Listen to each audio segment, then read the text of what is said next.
Friends, welcome back to my channel. నేను మీ కవిత.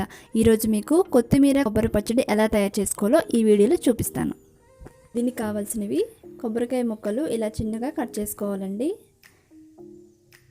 అరకట్ట కొత్తిమీర, కొద్దిగా చింతపండు, పల్లీలు కొద్దిగా, తాలింపు దినుసులు, ఎండుమిర్చి, కొద్దిగా మినపప్పు తీసుకోవాలి.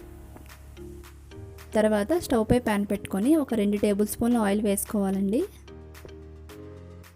ఆయిల్ హీట్ అయిన తర్వాత ముందుగా మినపప్పు వేసుకోవాలండి. తర్వాత పల్లీలను వేసుకోవాలి. వీటిని ఒక 2 నిమిషాలు బాగా ఫ్రై చేసుకోవాలండి. ఫ్రై అయిన తర్వాత ఎండుమిరపకాయలు వేసుకొని మరో నిమిషం పాటు ఫ్రై చేసుకోవాలి. ఫ్రై అయిన తర్వాత వేరే బౌల్లో తీసుకొని చల్లారనివ్వాలి. తర్వాత అదే ప్యాన్లో కొత్తిమీరను ఫ్రై చేసుకోవాలండి. ఈ కొత్తిమీరను ఒక 2-3 నిమిషాలు బాగా మగ్గనివ్వాలండి. తర్వాత ఒక మిక్సీ జార్ తీసుకొని అందులో పచ్చి కొబ్బరిని వేసుకొని ఒకసారి తిప్పుకోవాలండి. ఇలా ఒకసారి తిప్పుకున్న తర్వాత ముందుగా వేయించుకున్న పల్లీలు, ఎండుమిర్చిని వేసుకోవాలండి.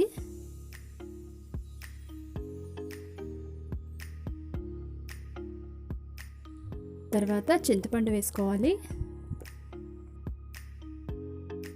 అలాగే వేయించుకున్న కొత్తిమీరను కూడా వేసుకోవాలి.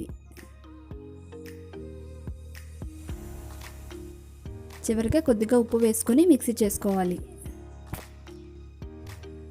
చూసారు కదా, ఇలా కొద్దిగా బరకగా చేసుకోవాలండి. మరి పేస్ట్లా ఉంటే బాగోదండి. నెక్స్ట్ తాలింపు రెడీ చేసుకుందామండి. ఒక 2 స్పూన్ల ఆయిల్ వేసుకోవాలి. ఆయిల్ హీట్ అయిన తర్వాత పోపు దినుసులు వేసుకొని 1 నిమిషం ఫ్రై చేసుకోవాలి.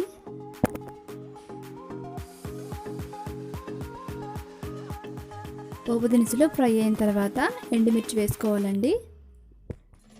ఎండుమిర్చి ముందే వేసుకుంటే మాడిపోతాయండి, అందుకని పోపు దినుసులు ఫ్రై అయిన తర్వాత వేసుకుంటే బాగుంటుంది.